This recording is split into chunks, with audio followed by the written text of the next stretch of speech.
August 15th, 1099. The sun rose over the Holy Land like a blade drawn from fire.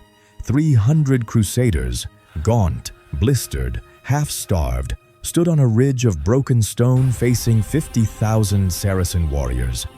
Behind them, Jerusalem still burned. Before them, the desert shimmered with lances and banners. The Crusaders were outnumbered 100 to 1, too tired to pray, too proud to run.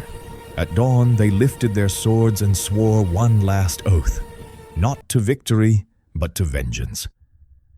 When the horns sounded, the desert roared to life. By noon, the sand was black with armor and blood, and the impossible had happened. 300 had shattered an army. This is the story of how faith, fire, and fury turned the dawn red, and how a handful of men broke the myth of invincibility that had ruled the East for centuries. The Crusader camp was little more than a scar on the land. Torn tents, wounded men, the smell of oil and blood clinging to the morning wind. For weeks they had fought their way south through dust and starvation, driven by a promise older than any banner, that the holy city would belong to Christendom once more. When Jerusalem finally fell, they thought the war was over. It wasn't. News came like a sandstorm, swift, choking, merciless. The surviving Saracen forces had gathered in the plains beyond Ascalon, led by the Fatimid vizier Al-Afdal, with an army so vast it was said to turn the horizon black. 50,000 strong, armored cavalry from Egypt, Turkish bowmen from Damascus, Nubian spearmen from the south. Every tribe and creed the caliphate could summon now marched beneath one crescent standard. Their goal was not victory, it was annihilation. The Crusaders could barely stand. Their numbers had been shattered by siege and disease. Fewer than 300 knights remained fit for battle, and not 1,000 infantry could lift a shield without trembling. Horses were dying where they stood, their ribs sharp as blades. The priests went tent to tent whispering confession, for no one expected to live another sunrise. Yet when dawn broke, Godfrey of Bouillon called his captains to the ridge and gave an order that defied reason. "We ride," he said, "not because we are strong, but because they believe we are finished." There was no applause, no cheer, only silence and steel. Men tightened belts over empty stomachs and smeared pitch on their blades to keep them from rusting in the blood to come. In the distance, the Fatimid banners unfurled, green silk snapping in the desert wind. Drums began to beat, low and steady, rolling across the plain like thunder. The Crusaders mounted their starving horses, the sound of armor rattling like bones in a tomb. 300 men against an army that could swallow kingdoms. And yet, as the first horn blew, not one turned away. The desert watched in silence as two worlds began to move toward each other. Faith against empire, conviction against certainty. The tide was gathering, and before the sun reached its height, it would drown the desert in fire. They moved before sunrise, silent as ghosts, their armor wrapped in linen to keep from gleaming. The air was still, the sky bruised with the last shades of night. Each hoofstep sank into dust that smelled of old bones. Ahead, the desert stretched endless and flat, a killing ground open to every arrow, every charge. Godfrey rode at the front, his sword unraised, his voice low and calm. "No banners," he said, "no horns. Let them find only the sound of their own hearts." Behind him, Tancred, the Sicilian prince, murmured a prayer in Latin. Raymond of Toulouse crossed himself, his armor patched and rusted from the siege. They were nobles, commanders, princes, but this morning they were simply men on borrowed time. The plan was madness born of desperation. Rather than wait behind the walls of Jerusalem, they would strike first, a preemptive charge into the heart of an army 50 times their size. They would march through the dunes by night and fall upon the Fatimid camp at dawn, when its soldiers were still waking, unarmored, unready. It was the only chance left to live. As they advanced, the horizon began to glow, not with fire, but with the faintest edge of morning. The wind picked up, carrying with it the smell of smoke from the enemy's cook fires. The Saracen camp sprawled across the valley below, tents glimmering like jewels in the half-light. Horses stamped, camels brayed, guards dozed by the embers. 50,000 men sleeping beneath banners that promised certain victory. Godfrey halted at the ridge. He turned in the saddle, scanning the faces behind him, faces hollow with hunger, eyes raw from heat and faith. "Brothers," he said, "we are already dead. Let us make our deaths worth the dawn." Not one man spoke. They only tightened their grips on their reins and lowered their lances. Below them, the first call to prayer echoed faintly from the Saracen camp, rising like smoke into the dawn. The Crusaders watched it fade, then spurred their horses forward.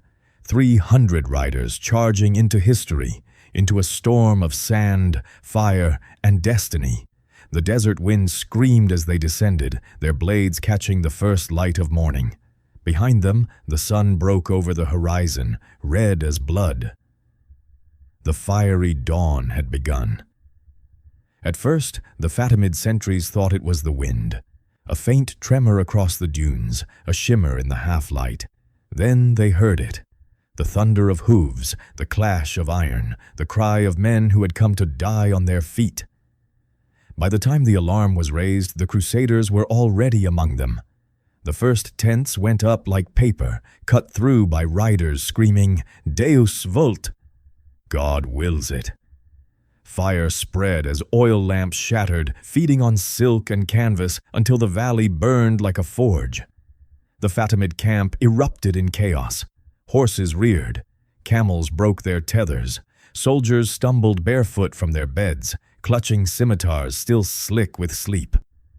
300 knights plunged straight through the center, their lances lowered, their formation tight as a spear point. They didn't fight for victory.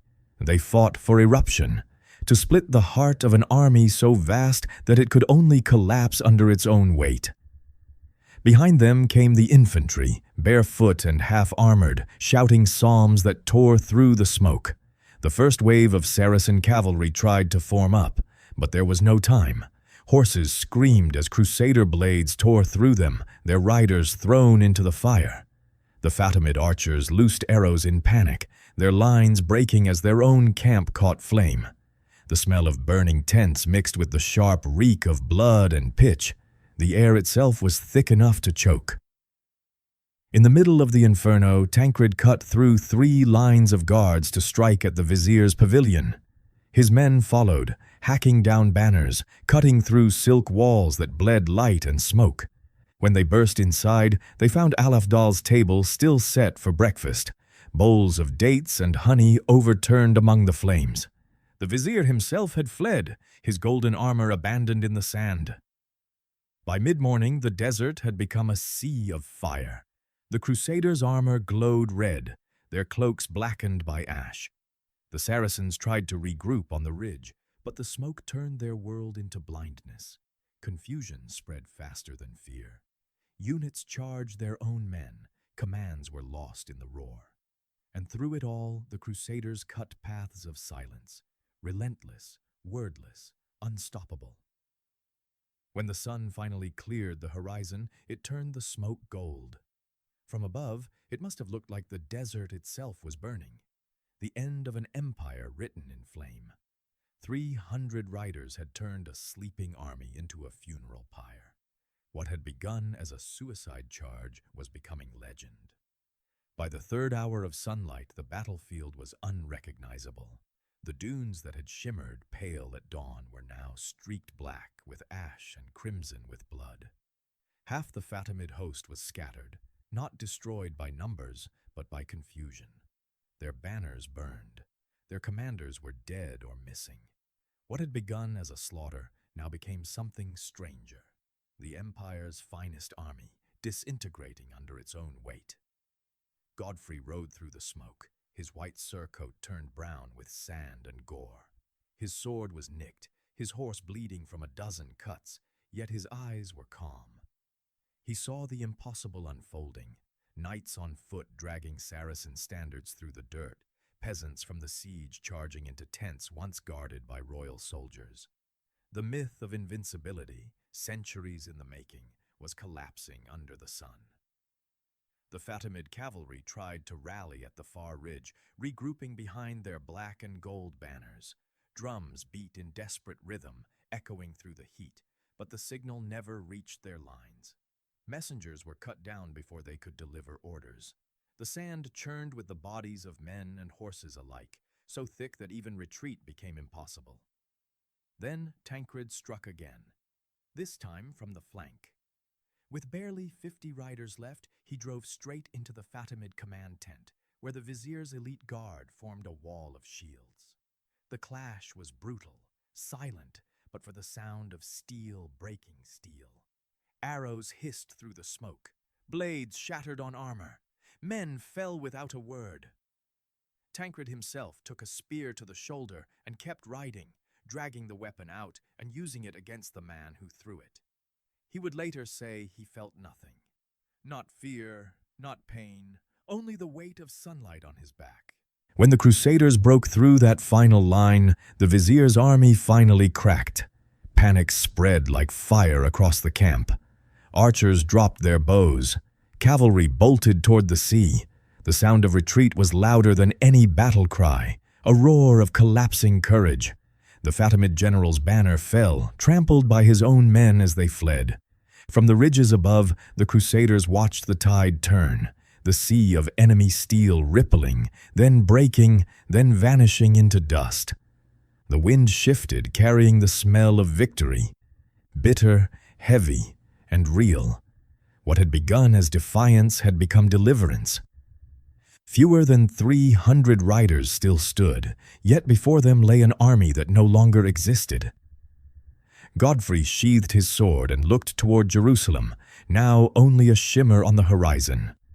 "The Lord's will," he said quietly, though his voice trembled, "and the work of men who refused to kneel." Behind him, the sun rose higher, turning the blood-soaked desert to gold. A kingdom bought not with conquest, but with endurance. And in that blinding light, the Crusaders of Ascalon vanished into legend. When the last Saracen horn fell silent, the battlefield looked less like victory and more like revelation. The desert that had once seemed endless now lay still, littered with twisted banners, broken lances, and armor gleaming faintly in the sun. The wind began to rise again, dragging fine sheets of sand across the dead, covering them, claiming them, as though the earth itself wished to forget. The Crusaders gathered slowly on the ridge, too numb to speak. Of the 300 who had ridden out, scarcely half remained standing. Some leaned on shattered spears for balance. Others collapsed beside the fallen, unable to tell friend from foe in the smoke. Their hands shook from exhaustion, not fear. They had survived the impossible and could not yet understand what it meant. Godfrey of Bouillon dismounted and walked among the dead. He found Saracen and Crusader alike lying side by side, their armor melted together by the sun. He said no prayer, for there was none fit for what he saw. "The Lord chose his own," was all he whispered. Then he raised his hand toward Jerusalem's distant towers and signaled the retreat. Down below, the remnants of the Fatimid army stumbled toward Ascalon's gates. The city guards, seeing the disaster unfolding, refused to open them. The survivors clawed at the doors until the Crusaders' vanguard arrived, and then they fled into the desert, throwing down shields, helmets, even their names. Those who were captured were given water first, confession second. No one expected mercy, yet that morning Godfrey gave it. He had seen enough killing to fill 100 crusades. By midday, the valley was silent except for the crows. They circled slowly, black specks against a pitiless sky. The smell of burnt flesh carried for miles. The Crusaders' surgeons moved among the wounded, their tunics red to the elbows. One young knight, barely 16, kept repeating the same words as he cleaned his sword. We won. We shouldn't have, but we did. His voice was a whisper, as though speaking too loud might break the spell. From the dunes, Tancred watched the smoke drift toward the sea. 50,000 swords, he murmured, and not one could cut the sun. He wasn't boasting. He sounded afraid. For in that silence, all of them began to realize what had truly been broken that morning. Not just an army, but the order of the world. The desert had witnessed something it would never see again. The moment when faith outweighed numbers, when hunger outlasted empire, when 300 dying men remade the legend of war. And as the heat shimmered over the dunes, it seemed for an instant as if the sand itself was whispering back to them, "You are no longer men. You are myth."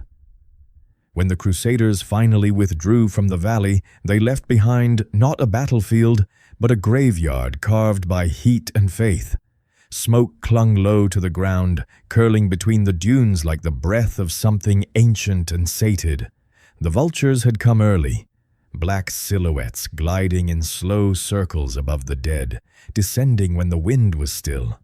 The air shimmered, heavy with the smell of iron, ash, and victory that tasted too much like ruin. They rode north in silence. No songs, no hymns. Even the priests had no words. The survivors carried relics torn from the wreckage, a Saracen banner scorched at the edges, a broken sword, hilt engraved in Arabic, a child's charm found in the sand. Souvenirs of a victory no one would ever forget, and no one would wish to live again. Ascalon itself stood untouched. Its gates never opened, its defenders frozen by disbelief. When the Crusaders crested the final rise and looked back one last time, they saw the black plumes of smoke rising like columns into the desert sky, thin, solemn, endless. The wind carried the echo of the drums that had started the battle, though no hands beat them now. In Jerusalem, when the survivors returned, they were not met with cheers. The people fell silent as they rode through the gates, silent before the sight of men who had ridden into death and come back changed. Their faces were sunburned and hollow. Their armor still carried the dust of the fallen. Godfrey dismounted at the Church of the Holy Sepulchre and laid his sword across the altar. "Not ours," he said, "his." No one argued. That night the bells rang for the dead, Crusader and Saracen alike. The priests lit candles that flickered against the marble walls, each flame a soul, each waver a memory of the fire that had devoured the dawn. Outside, the desert wind carried the smell of smoke all the way to the city's edge. Even there, in victory, it lingered, the scent of what faith can burn to ash. And yet, in every tavern, every campfire story that followed, the number grew. 300 against 50,000. God's hand upon the few. The battle became a legend retold in 100 tongues, the impossible made divine. For those who survived, it was not a tale to boast of. It was a wound to be carried in silence. They had won, yes, but the desert had taken its price. And as the Crusaders stared out from Jerusalem's walls that night, the horizon glowed faintly red. The same red that had bled across the sands that morning, the color of fire, of faith, and of the cost of both. In the days that followed, the news spread like wildfire through Christendom. Messengers rode from Jerusalem to every stronghold still standing, their cloaks stiff with dust and disbelief. 300 knights, they said, had shattered 50,000 at Ascalon. It sounded like myth, and yet the proof lay rotting in the desert. The east wind carried the truth in its scent, scorched flesh, broken armor, and the silence of an army that had vanished. In Europe, bards sang of the fiery dawn, of holy fire falling upon the heathen. Churches rang their bells for a victory none had expected. But for those who had been there, the songs were hollow. Tancred could still hear the screams behind the drums. Godfrey's dreams were haunted by the faces of Saracens who'd looked up just before the fire consumed them. not with hate, but with the same bewildered faith he himself had carried. He had prayed for deliverance. They had prayed for theirs. The same sky had heard them both. Jerusalem's streets filled with pilgrims soon after, kneeling where the blood had dried, calling it a miracle. But the men who'd survived the battle refused celebration. They had seen too much of what miracles required. Each had buried comrades in the sand with their own hands, marking the graves with simple wooden crosses. No banners, no names, just the sign of those who had died, believing that faith alone could shield them. On the 10th day after Ascalon, Godfrey called his captains together one final time. The room was dim, the walls still echoing with prayers of thanksgiving. He stood without his armor, his hand trembling on the map spread before them. "We have taken the Holy Land," he said quietly, "but I fear we have lost something holier." No one replied. The truth hung heavy, that the cost of victory was measured not in the fallen, but in the weight that never left the living. When he stepped outside, the air was cool. The sky above Jerusalem glowed faintly gold, the same color as the sands where his men had bled. For the first time in weeks, he allowed himself to breathe. Somewhere far beyond the walls, a desert breeze whispered through the ruins of the Fatimid camp, carrying ashes across the dunes. The wind did not care who had won. It only remembered the heat. And so the tale of Ascalon grew, half truth, half prayer, a story that stretched across centuries. But to those who had ridden into the fire, it was never a legend. It was a reckoning, the morning when glory and damnation wore the same face. Years passed, and the desert swallowed what the world forgot. The bones of Crusader and Saracen alike sank beneath the shifting dunes, their armor rusting into the same red dust. Travelers who crossed the plain near Ascalon spoke of strange echoes at dawn, the sound of hooves, faint and far away, like ghosts charging endlessly toward a sun that never cooled. No monuments marked the site, no marble crosses, no carved crescents, only wind and silence. The survivors had refused to build them. "The desert remembers," Tancred had said before leaving for the north. "It does not need stone." He would die years later on another frontier, but those words outlived him. The pilgrims who came to Jerusalem whispered them like scripture. Merchants who passed through the ruins told of finding melted iron fused to bone and blades bent into impossible shapes as though struck by lightning. The locals called it the Valley of Fire, and at night, when the stars flared white above the dunes, they swore the sand glowed faintly beneath their feet, as if some ember of that battle still burned below. For generations, poets would try to explain what happened at Ascalon. Some said it was divine intervention, others that madness had turned to genius, or that the desert itself had chosen to cleanse arrogance from both sides. But among soldiers, the story carried a different lesson, one that outlived faith and empire alike, that the measure of war is not in numbers, but in resolve. In the chronicles of Christendom, the names of the fallen faded, but the legend of the 300 endured. They were no longer men, but symbols, proof that conviction could defy the world. Yet those who had seen their faces remembered something the stories never told, that in the final charge, many had wept, not for fear, but because they already knew what victory would cost, and so the desert kept its secret. Each dawn, as light bled across the horizon, the dunes shimmered gold, the color of armor, the color of fire, the color of the day when mortals dared to stand against an empire and lived long enough to watch the sun rise over the dead. Centuries later, when archaeologists sifted the sands near Ascalon, they found almost nothing. A few fragments of chainmail, a rusted spur, a ring melted into a lump of iron. The desert had erased nearly every trace. And yet, when the wind swept across the plain, the silence still felt heavy, as if thousands of voices had once screamed there and never stopped echoing. In the chronicles of Europe, the story of Ascalon became a flame passed from tongue to tongue. 300 Crusaders against 50,000 Saracens, an army of faith against an empire of steel.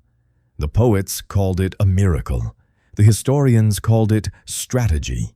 The desert called it balance. For the men who survived, it was none of these.